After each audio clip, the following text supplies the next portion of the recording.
Welcome back to Vi Media's channel and another Marketing Monday episode. Today, I'm going to talk about a few updates and also really just a few updates. So, the first thing is Google Business Profiles. We are having issues now with companies where, you used to be able to get like a UPS box, right? Or like a PO box to get approved. Now, slowly, Google is actually going through those old Google business profiles right now and impacting businesses that have had those addresses for quite a long time. And what that means is now new businesses that are trying to get approved on Google are having the exact same issues. So, like I've talked about on this channel before, is that you really want to have a Google business profile and you want to have an actual business address, right? You don't want to have it as the service area. You want to have it as the actual, address, and you want to be able to have like a pinpoint, on Google and on Google Maps, so that way people can find your business. Now, so you used to be able to do PO box. Then we were getting, businesses approved through shared office spaces, which, I mean, entirely makes sense, right? That they have a space there, they have an address, and now we're even having issues with getting those people approved. And same thing as before, uh, you know, people with those businesses that have had those addresses forever are also starting to have issues. And it's not even the businesses that even have a PO box or a shared office space. We're seeing it across the board, the Google business profiles, um, you know, essentially being scrutinized by Google, even if they have their own place of business. Even if they own their own building, their own retail space. Vive, for example, their own, office space in an office building. And those companies are even, Google's even going back and disputing some of those people. Now, obviously, it's easier to submit a video verification when you actually have an office space or a retail space or a commercial space that you own, or pay, some sort of lease on, right? And you're renting that space versus, a PO box or a shared office space and things like that. Because now what Google is doing, they used to just mail back when we started, it was they used to mail the postcard, which was a nightmare because God only knows if that postcard ever came. And I'm sure a lot of you remember that. It wasn't even that long ago that they really just completely cut that out. Um, they did that for a while. Uh, over COVID, which was nice. They were doing like phone calls and things like that, which made it super simple, or text messages just to the business phone to get those businesses approved. And now, we're having to submit video verification. You're having to get landmarks around your building. You're having to get your work trucks or showing some sort of your company's assets, showing your actual office space, showing employees, showing you unlocking a door, showing business documentation for that address, showing invoices.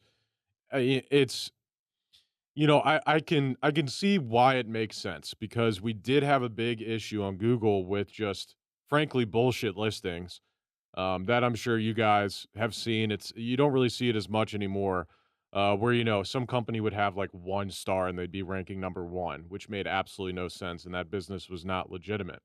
Um, so for the reason of getting rid of non-legitimate companies is good, but now I just feel like you're hurting small businesses with these practices because sometimes sure they'll just suspend it and they'll still show it in Google search, but you can't even you can't send out the review link, you can't look at your analytics or dashboard or any of that stuff, and then you have to do, of course, the video verification, and sometimes you get it suspended where they take the listing completely off of Google and no one can find it.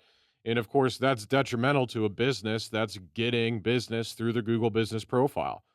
Um, we're having this issue right now with a client, and what's absolutely hilarious is the fact that we are running search ads on the Google business profile itself, and we're also running Google Guaranteed or local service ads as well. So it seems like from an ad standpoint, Google doesn't care as long as we're sending them money. But the actual Google business profile currently, you can find it, like it'll show up in search, but it's suspended in terms of us, um, not being able to see insights, not being able to send that review link out. People can still leave reviews. It's still showing up on Google. But from the standpoint of usability as a business owner or marketing person, you know, you can't use the profile. But of course, the local service ads are still showing up. Search ads are still showing up. We still see his Google business profile showing up, in ads in the actual Google business profile section. So frankly, Google is just bullshit on this one, and it's absolutely crazy. So I would just say before you spend a lot of time on, getting a PO box or shared office space or even an actual location, make sure that if the Google business profile is important to you, sure, I guess there's some industries where at the end of the day, fine, you can have one, but it doesn't matter. But for a lot of those companies that are dealing with consumers and, um, homeowners or just the average person on a daily basis from a consumer standpoint, you want people to be able to find your business, and it's very important for them to be able to do so. So the Google business profile, we'll see kind of how this plays out because this has been really playing out over the past like 6 months. Obviously, we're active, not only in our own company and talking to other people here in St. Louis and when we travel, but also in a lot of our social media groups and marketing groups that we're in Reddit, for example, or in Facebook or Twitter, etc. And it's not just us, and it's not just Missouri. Um, this is happening all over the US. So make sure you have your business documentation in place. I'm sure I'll update you guys next week on kind of how this continues to play out, and we'll see what we can do. The other big thing that's kind of been happening is Google, of course, continues to update search rankings, and I know we had like a big one in May or June or somewhere around there in spring on attacking AI content, and we had another one here at the end of 2024 as well. So I would just say that if you are working on SEO, if you're building out content on your website, um, make sure that number one, if it's you or if it's a marketing team or a marketing company or an in-house marketing person, that they are not just using ChatGPT or one of the many other, accuracy you can use to build out bullshit content for your website and post that stuff.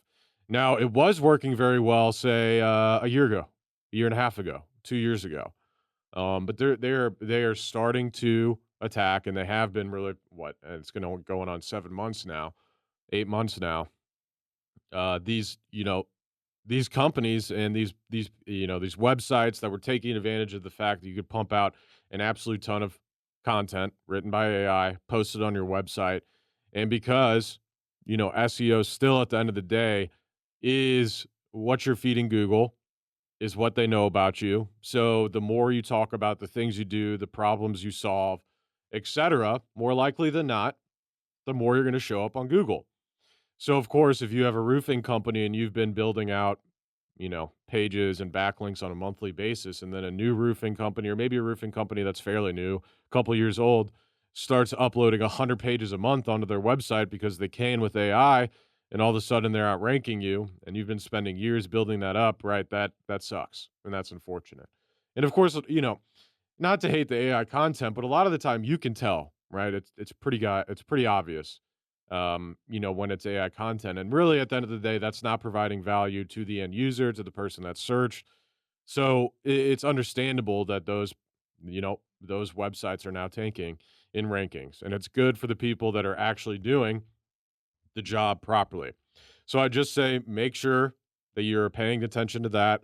The other thing with Google Ads that we're seeing, really in 2024 is just the cost per click is going through the roof.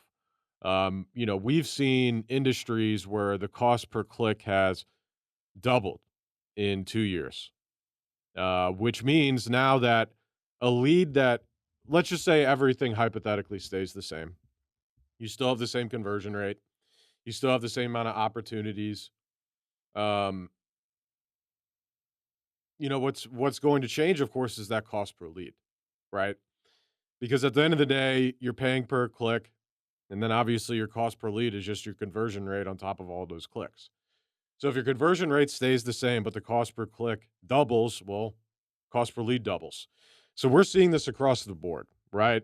And I've talked about Google Ads a ton of times on this. Go back and look at the discussion I have with Matt on here, or how to properly build out a Google Ads campaign and things like that. But we know that, you know, if you're getting in front of the wrong people, if you're not converting at a high enough value, even before when leads used to be cheaper, it wasn't worth it.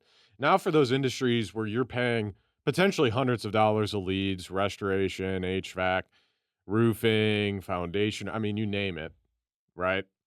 If you were originally paying 200, now you're paying 400. I mean, that's a big difference, right? And you have to justify that cost. So who do you think that gets passed down to? Well, it's either number one, you stop advertising on Google, or number two, you pass it along the consumer, right? You pass it along the customer. Um, and it's, you know, so we'll see what happens there. I mean, if people are willing to bid more and more to get those clicks and get those leads, then the cost will continue to increase.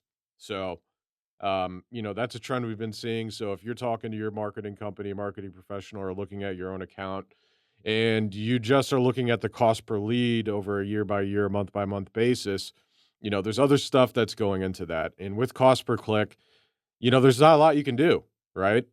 There's frankly not a lot you can do with the cost per click because it's an auction based system, and you have companies willing to spend that. So if other companies are willing to spend it and you're not, well, then don't do it. But if you are, then obviously you know what that cost per lead is going to be. So just pay attention to those few things. That's all the time we have for today. However, we will be back next week with another episode. I think we're on 40 or 50 of these now. We record them absolutely every single week. So please go back if you haven't watched them. We have a ton of good content on this channel.